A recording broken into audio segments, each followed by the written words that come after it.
salve! Hoje é sexta-feira, estamos chegando, sexta-feira 13. Sim. Mais do que isso, sexta-feira 13 de julho. Mais do que isso, sexta-feira 13 de julho, dia... Mundial. Dia, De quê? dia Mundial De quê? do Rock, De pô. quê? Pelo amor de Deus. Então a gente vai fazer o seguinte, a gente vai abrir a nossa live aqui botando... Então, se não é o pai... O grande paizão do rock, olha, ele é o tio, o avô, o bisavô, ele é o ancião do rock, tá certo? É pra quebrar a sexta-feira.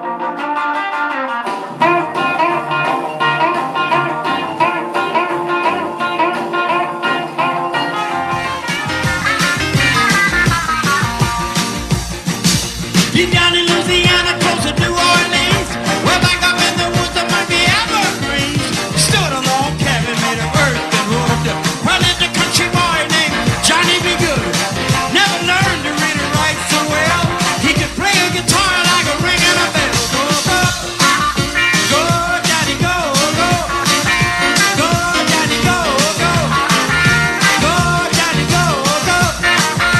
Go, go, go, go. Johnny B. Good. Muito mais desavisado, né, João Antônio? Que se o Johnny jogasse no Brasil, teríamos muitos gols, né?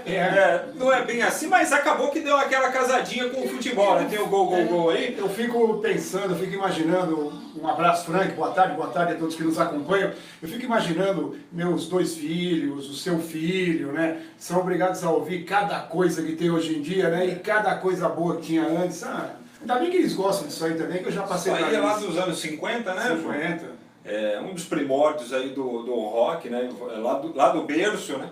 É só uma singela homenagem de dois anciões também aqui do jornalismo, o bom e velho rock and roll. Dois dinossauros do rock, É né? isso aí, Dizem por aí. o pessoal gosta de falar mesmo dinossauro. Mas é o seguinte, ó, então o som de Johnny B. Good, do bom e velho rock and roll, a gente abre a nossa live aqui no terceiro tempo, a live desta sexta-feira, certo? Para falar muito de futebol, falar muito do fim de semana, porque afinal de contas chegou o fim de semana da decisão da Copa do Mundo.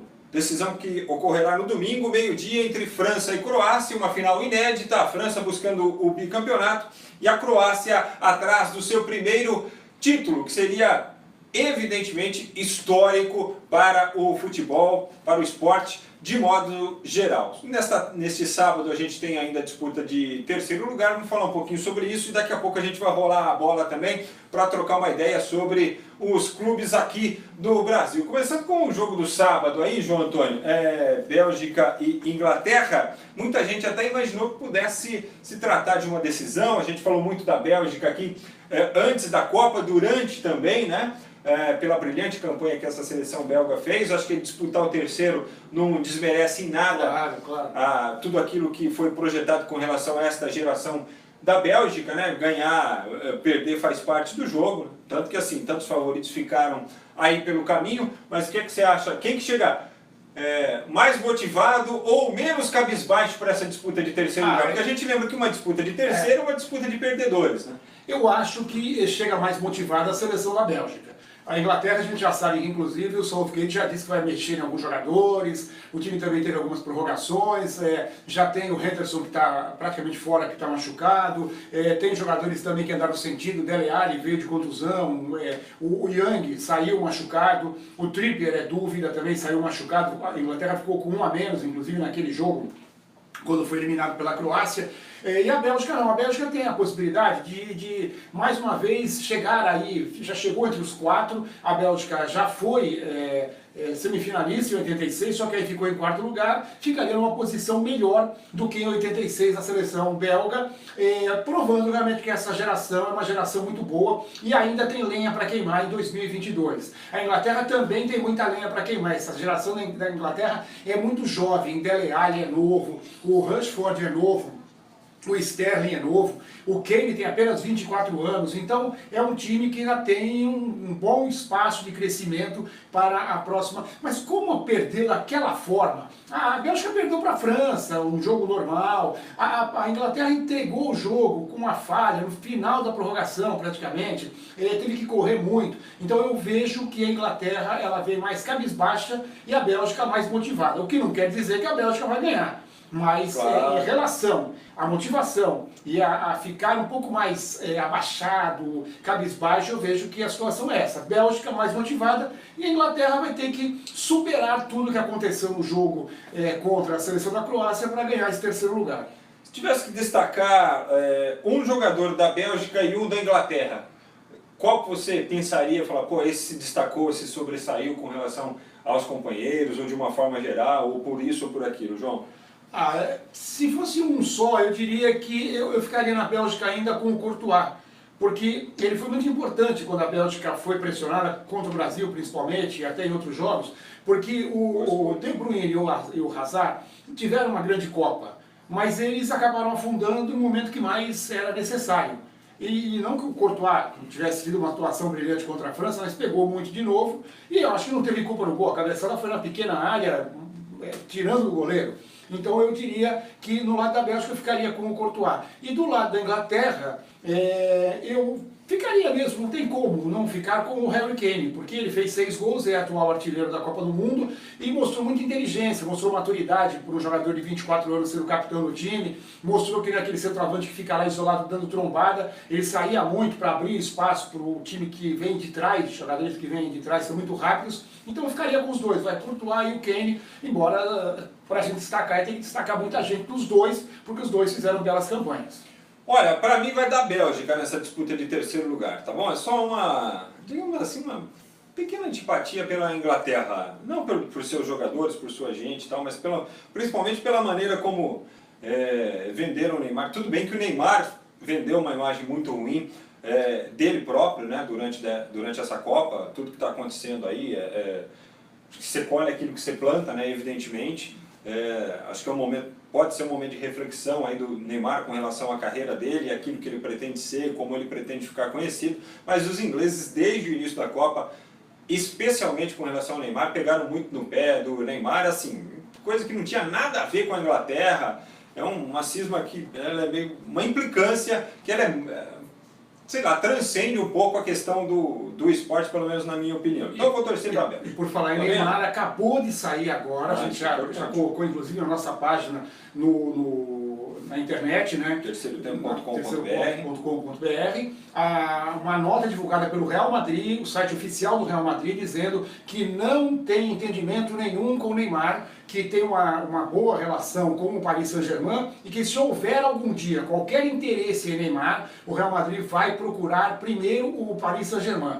Desmentindo que tivesse já algum acerto, já se falou que o pai dele foi procurado por alguém do Real Madrid, então o Real Madrid desmentiu, não sei, futebol tem aquele... Emitiu nota. Emitiu nota no site oficial falando que não tem nenhum entendimento com o Neymar, nesse momento não existe interesse e se houver vai procurar o Paris Saint-Germain. Você acha que isso pode ser um jogo de cena? Só para tirar o foco? Ou de fato você fala, não, o Real está neste momento tomando uma posição de que, olha, Neymar não interessa para a gente não vai atrás, se nós tivermos que substituir o Ronaldo, não será pelo Neymar? No futebol... Eu não costumo... Verdade de hoje. Não dá para acreditar em ninguém no futebol, né? Aquela história que não existe mais bobo no futebol, né? Bobo é a gente quando a gente acredita em algum dirigente, seja ele do São Paulo, Corinthians, Palmeiras, Santos, Real Madrid, Barcelona. Mas eu acho que o Real não ia tomar uma postura dessa com uma nota oficial se nesse momento realmente tivesse alguma coisa em andamento com o Neymar. Porque fica feio, daqui a uma semana vai começar a janela. Aí daqui a uma semana o Real vai lá, conversa com o Paris Saint-Germain para tentar contratar o Neymar. Tudo bem, a postura, ele deixou bem claro que não está conversando com o Neymar e conversaria com o Paris Saint-Germain. Mas eu acho que o Real por um clube muito sério que até pela... Não se colocaria nessa situação do blefe. Situação do blefe para tentar disfarçar alguma coisa. Porque a gente sabe assim, o blefe faz parte das negociações do futebol, né?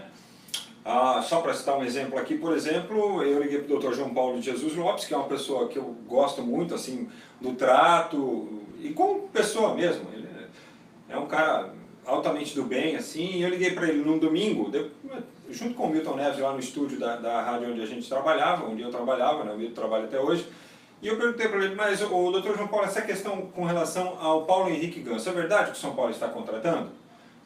Olha, não é verdade. A gente gosta muito, eu particularmente gosto muito do Paulo Henrique Ganso, mas nesse momento não existe nada, de fato não há nenhuma tratativa com o Paulo Henrique Ganso. Na terça-feira, ou na quarta, sei lá, acho que foi na terça-noite, o Paulo Henrique Ganso assinava a rescisão com o Santos para ir para o São Paulo. O presidente André Sanches, para contratar, por exemplo, o Adriano, mesma coisa, chegou até a emitir nota. O Felipão, chegou até a emitir nota. Jurou que a mãe dele sabia que ele não ia para o Palmeiras e tudo mais, e chegou no Brasil e se apresentou no Palmeiras. Então, isso faz parte, mas assim, pelo status que tem o Real Madrid, eu estou com o João nessa aí. Acho que o clube, como o Real Madrid, não viria a público emitir uma nota como essa, ou soltar uma nota como essa, para amanhã ou depois dizer, não, mas é que o negócio mudou, depois apareceu alguma coisa, enfim.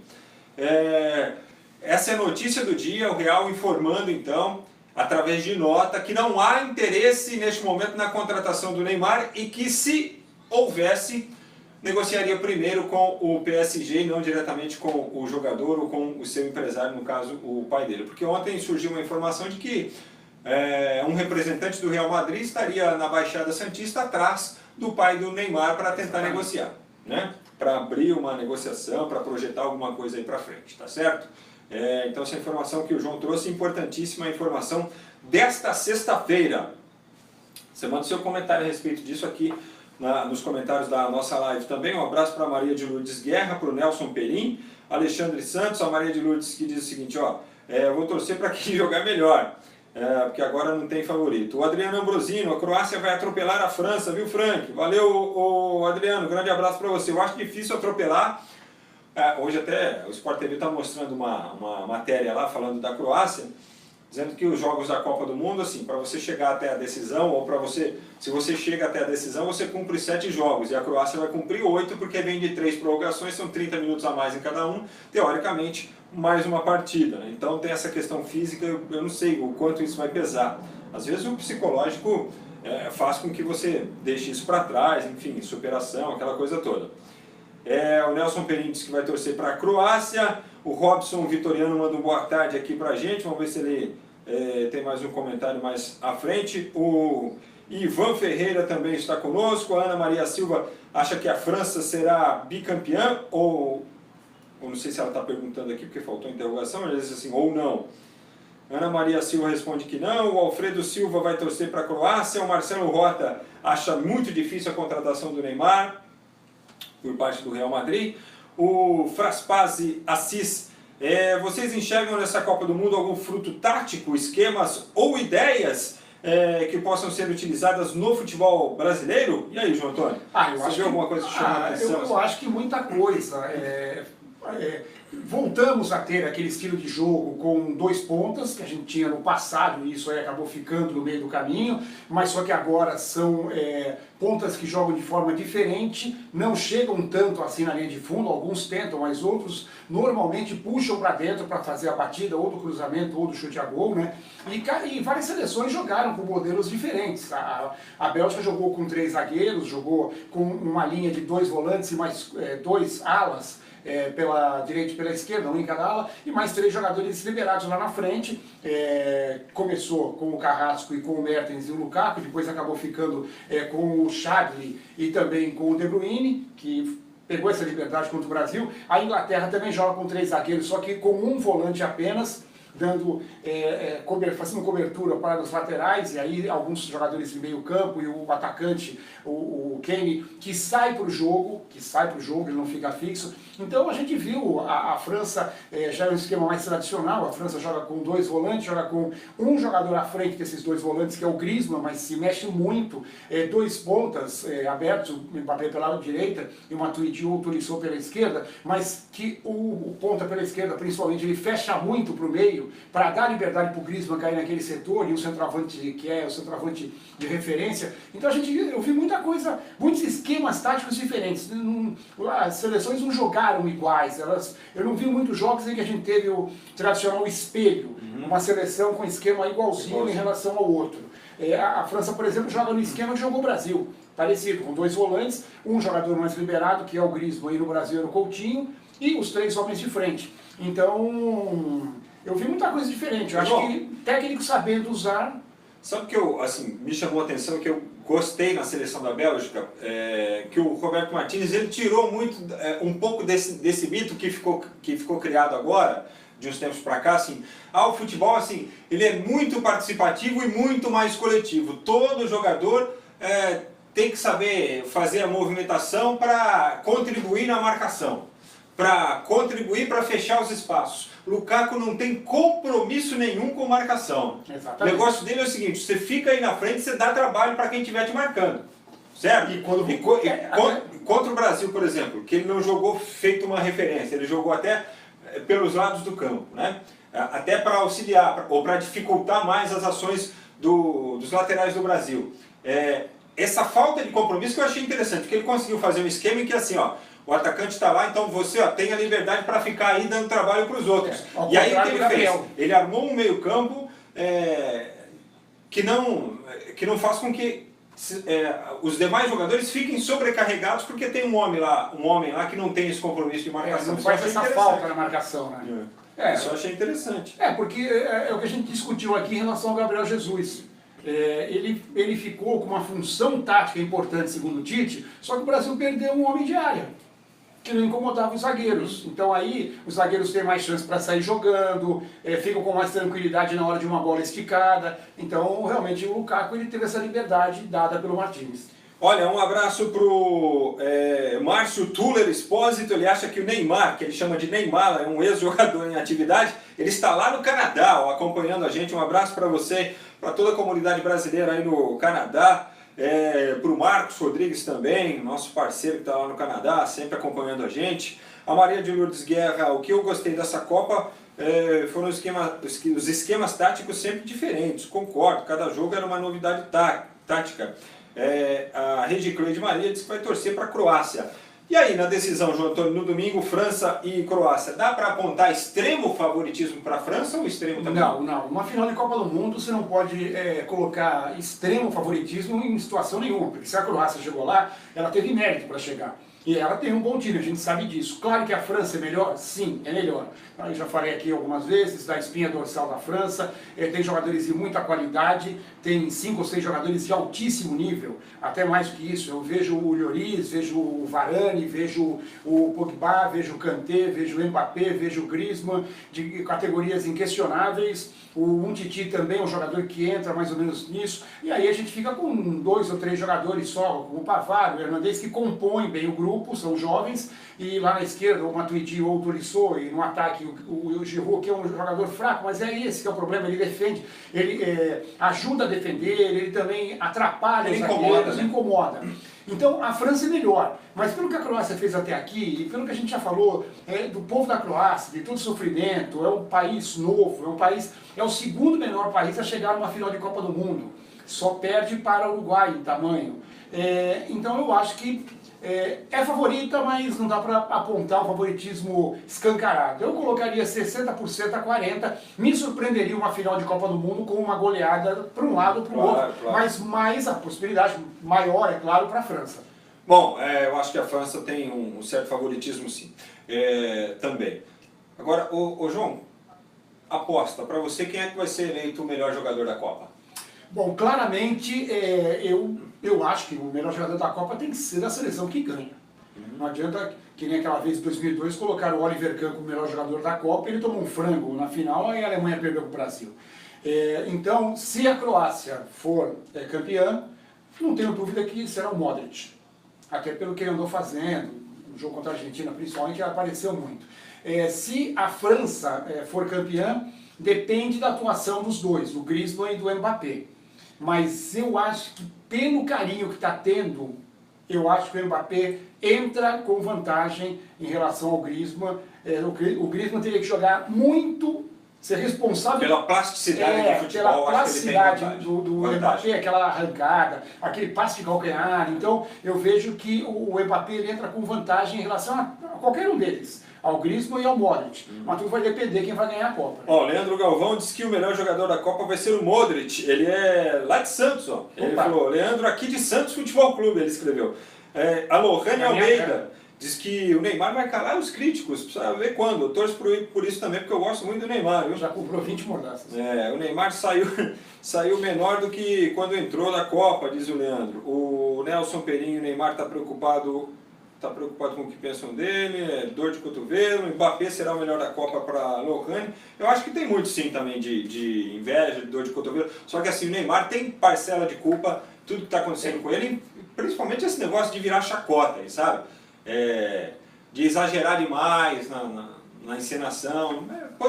Poderia ter sido um fiasco, poderia não ter vencido a Copa como não venceu, não ter se sobressaído, mas também não precisava passar por essa situação que é até meio constrangedora. Hoje ele fez uma publicação lá desejando sorte para o Mbappé que joga com ele PSG, no PSG, e o Rakitic. pro Rakitic que jogou com ele no Barcelona, muito legal. Mas é legal isso aí, porque ele falou, ó, gostaria de estar no lugar de vocês aí, mas dessa vez infelizmente não deu, quer dizer, mostrando o que ele sentiu. Isso aí é legal, é interessante, é importante. Essa postagem é importante. Mas só que assim, tá deitando na cama que ele fez, entendeu? Se não tivesse exagerado, se não tivesse saído rolando lá, principalmente numa jogada que teve lá contra a Costa Rica, pô, aquilo lá foi demais. Isso aí, pô, parecia um bujãozinho de gás rolando. Algumas coisas desnecessárias que ele de fato precisa repensar. Agora, que ele é um grande jogador e que eu torço muito por ele, porque eu sou fã dele mesmo, sou mesmo. Tem gente que odeia o Neymar, não, eu adoro o Neymar, acho que ele como jogador de futebol ele é fantástico. O Zé Roberto Santos colocou até a bandeirinha da Croácia aqui, a Croácia é campeã mundial. Vamos dar uma passadinha rapidinho pelos clubes aqui, ô João.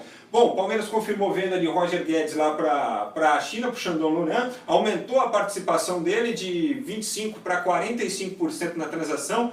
O Criciúma, que tinha os outros 75%, acabou ficando com 28% só da negociação.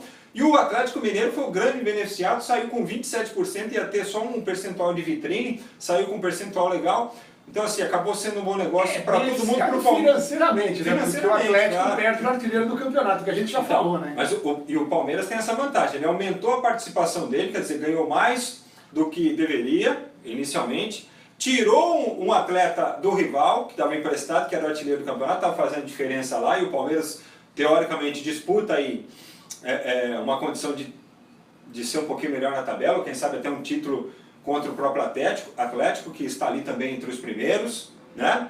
E evitou que o Dudu saísse. Conseguiu segurar o Dudu mandando o Roger Guedes, né? Então, assim, foi uma transação que, no fim das contas, todo mundo acabou se dando bem, mas o Palmeiras acho que conquistou aí alguns objetivos, né, João? Não, conquistou e manteve o Dudu porque nesse momento era perigoso você perder mais um jogador depois dos jogadores que o Palmeiras já perdeu, principalmente o Keno, que vinha sendo titular, o senhor era titular, quando não era, ele entrava muito bem no jogo, e com a contusão do Borja, que vai ficar mais, pelo menos um mês fora. Então, foi importante o Palmeiras não perder o Dudu.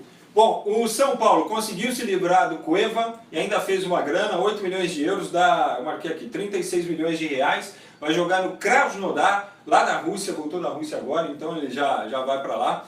E o Regis foi reintegrado ao grupo. E você ontem me perguntou de alguns reforços, se tinha algum reforço aí extraordinário? Não tem, continua com a minha opinião, mas no São Paulo eu tinha esquecido de falar de um nome, Bruno Pérez.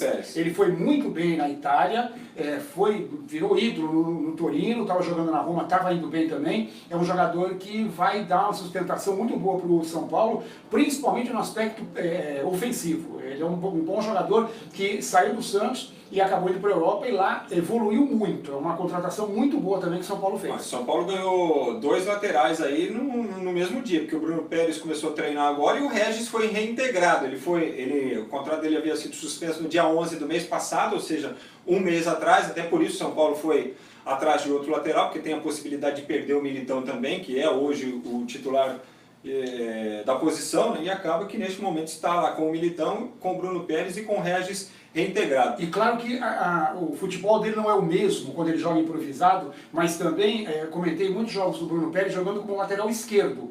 Ele também é improvisado e dá conta do recado, então é um jogador bem útil. São Paulo que mandou o Bruno para o Bahia, o Bruno que perdeu o João Pedro, que foi para Portugal.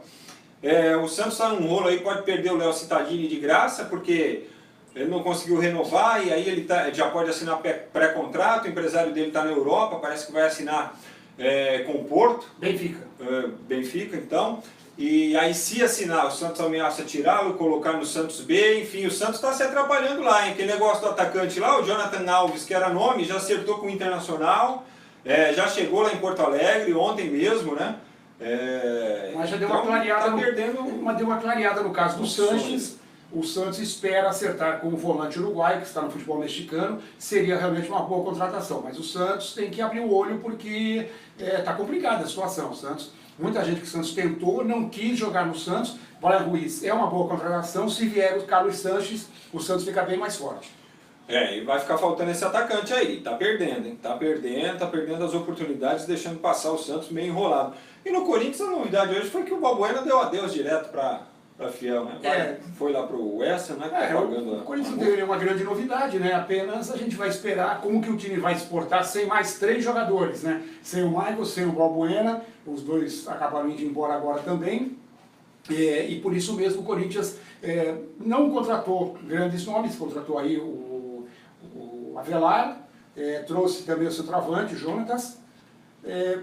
Não sei, o Corinthians é aguardar. Eu acho que esses amistosos contra o Cruzeiro deram uma sustentação maior para o Loss. O Douglas pode pintar, né? O Douglas do Fluminense aí, parece que o Corinthians está conseguindo avançar, mas aí seria uma reposição para o Maicon e um jogador jovem também de 21 anos. É um bom jogador, mas é aquilo que a gente fala, depende de se encaixar no time, no esquema do Loss. E vai ter que ceder algum jogador para o Fluminense, que tem interesse no Júnior Dutra, parece que pediu outros jogadores aí na negociação. Vamos esperar, porque o Douglas já tem 6 jogos com a camisa do Fluminense no Campeonato Brasileiro. Se fizer o 7º aí, adeus negociação. Um abraço para o Lucas Arme. Diz aqui, não sei se foi invenção dele, só sei que ele tomou muita pancada. Ele e o Neymar tomou, ele recebe muitas faltas, entendeu? Mas o exagero é que causou tudo isso, né?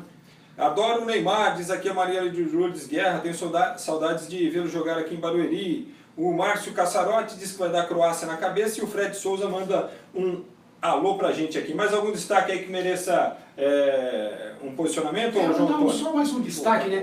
Tem jogador que não sai da manchete, né? Mas só que é no aspecto negativo, né?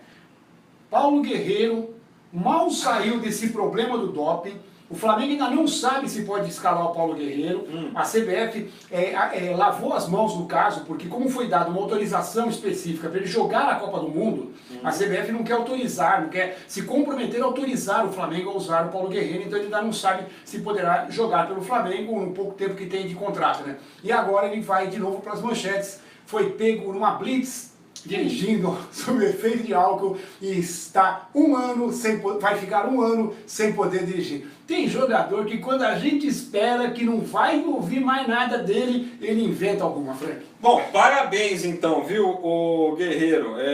Você realmente é demais. Não sabe nem se vai jogar, mas continua aprontando aí das suas, né? Então tá bom, pessoal. Olha, tenham todos um bom fim de semana. Curtam muito a Copa do Mundo. Nós estaremos no plantão aqui no sábado e também no domingo para trazer para vocês as informações da Copa. No domingo, uma live especial, evidentemente, falando sobre a decisão que ocorre meio-dia. Você acompanha toda a cobertura lá no terceirotempo.com.br. A gente tem um compromisso para falar de Copa do Mundo também no domingo, aqui na live do Terceiro Tempo. E viva o rock, né, João Antônio? Viva o rock! Tchau, gente.